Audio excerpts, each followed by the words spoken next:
Salut tout le monde, c'est John Coffey de la Marvel Team. Donc aujourd'hui je vous fais une vidéo sur ce qu'on appelle les faux poids ou en anglais les fake weight. De temps en temps je vous ferai ce genre de format de vidéo parce que là c'est important de pouvoir se faire une idée sur la réalité des choses. Parce que voilà, l'univers de la musculation, muscle game, c'est un peu une énorme bulle, on y voit un peu tout et n'importe quoi. Et je pense que ce genre de vidéo là ça nous aide à garder les pieds sur terre et à avoir un vrai objectif à atteindre. Ok, donc les faux poids ou les fake weight comme ils disent aux États-Unis, c'est un sujet qui actuellement aux États-Unis ou en Amérique en général fait beaucoup de bruit parce qu'on se rend compte qu'il y a énormément de monde qui utilise des faux poids pour paraître impressionnant. Mais c'est pareil en France, c'est pour ça que j'en parle. On n'en parle pas encore en France, mais en France on a affaire au même problème. Énormément de monde, voilà, que ce soit sur Instagram ou YouTube, nanani, utilise des faux poids pour paraître impressionnant. Après, moi, voilà, je ne suis pas quelqu'un de jaloux, hein, n'allez pas me dire, ah, t'es jaloux parce que nanana. Non, non, moi, je suis quelqu'un de réaliste, c'est-à-dire qu'à partir du moment où on fait du bodybuilding, c'est-à-dire qu'on se trouve du muscle, on ne peut pas s'inventer une vie de powerlifter, c'est soit l'un, soit l'autre. Vous voyez des powerlifters, les mecs, ils ont des gabarits petits, gras, tu vois, justement, parce qu'ils ont besoin de ce rapport-là pour avoir de la force. Et on nous ramène des mecs hypertrophiés qui ont une force équivalente ou supérieure à des champions du monde. À partir de là, ça en devient ridicule et on passe pour des mecs ridicules, nous autres là, qui font de la musculation. C'est-à-dire, voilà, on devient malhonnête et on triche. Donc c'est pour ça que je veux dénoncer ce genre de comportement.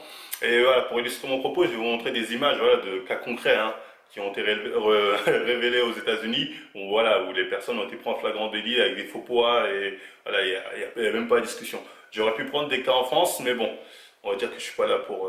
Moi, je suis pas le genre de mec qui va prendre un tel. Je suis pas là pour le clash.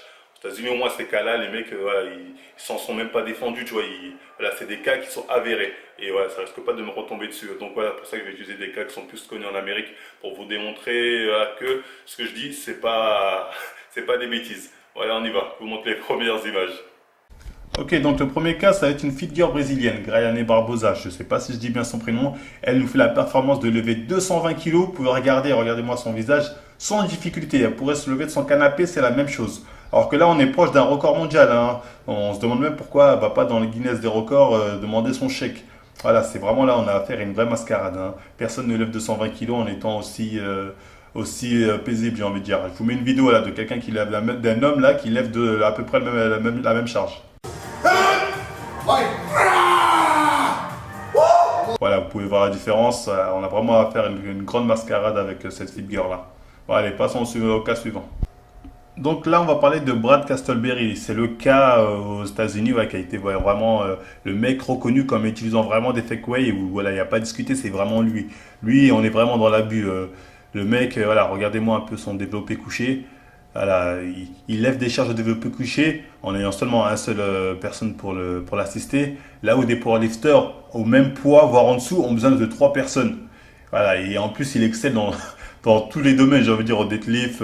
Regardez, il met combien, regardez, il met combien en curl. Non, lui, c'est vraiment le cas là, le plus concret qu'on peut voir voilà, d'un mec utilisant des faux poids. Il n'y a pas plus gros que lui, j'ai envie de dire. Ensuite, voilà, vous allez me dire où on se procure ce genre de faux poids. C'est simple, il y a des sites internet qui les distribuent. Il y a même dans les États-Unis, dans certaines salles où ils sont directement sur place. C'est-à-dire, voilà, on leur met une petite affiche là, comme vous pouvez voir, on leur dit, voilà, regardez, prenez les poids, faites des photos avec pour impressionner vos amis ou je ne sais quoi. C'est vraiment que, voilà, là, ils vous montrent vraiment que c'est une pratique qui est vraiment très courante. Vous pouvez voir les poids, là, les faux poids de 45 kilos, ou les faux haltères de 65 kilos qui se lèvent comme de l'eau. Hein. Vous pouvez voir le mec, il s'y amuse. Il n'a vraiment aucune difficulté à lever ça.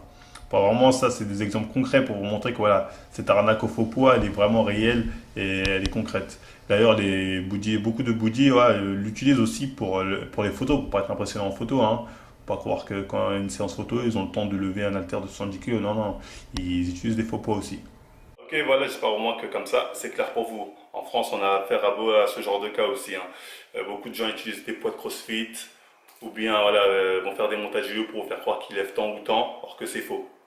Ensuite, vous allez me dire, voilà, pourquoi ils le font, tout simplement pour pouvoir dire que voilà, mon programme c'est le meilleur, regarde la force que j'ai, regarde la chape que j'ai, hop, je te le vends. Donc ils le font pour l'argent, les gens sont gentils en général, donc ils ont envie d'y croire, mais dites-vous qu'il y a énormément de gens malhonnêtes. De toute façon, fiez-vous toujours au rapport taille-poids, c'est pas pour rien qu'en boxe, on classe les gens par catégorie de poids, parce que voilà, un mec de 100 kg aura forcément plus de force qu'un mec de 80 kg. Et aussi, regardez aussi les powerlifters, les charges des powerlifters. Un mec bodybuilder n'est pas censé lever pareil qu'un powerlifter, sinon ça n'a aucun sens. Et voilà. Après, voilà, c'est important de le savoir pourquoi, parce que là, certaines personnes peuvent vite être démoralisées, se dire non, mais en fait, moi je fais de la merde, tu vois, à la salle, j'arrive même pas à lever tant, un tel, il vient de commencer, il fait tant, ou tant, ou tant. Or que voilà, on est vraiment dans une arnaque qui est énorme au niveau, avec les faux poids et, voilà, et tout ce qui est internet pour paraître impressionnant. Pour ça que voilà, ça, c'est un truc qu'il faut absolument le savoir, il faut absolument voilà, que les gens le sachent. Pour ça, n'hésitez vraiment pas à partager la vidéo, faites en sorte que l'information circule. Et moi, les mutants, je vous dis à la prochaine.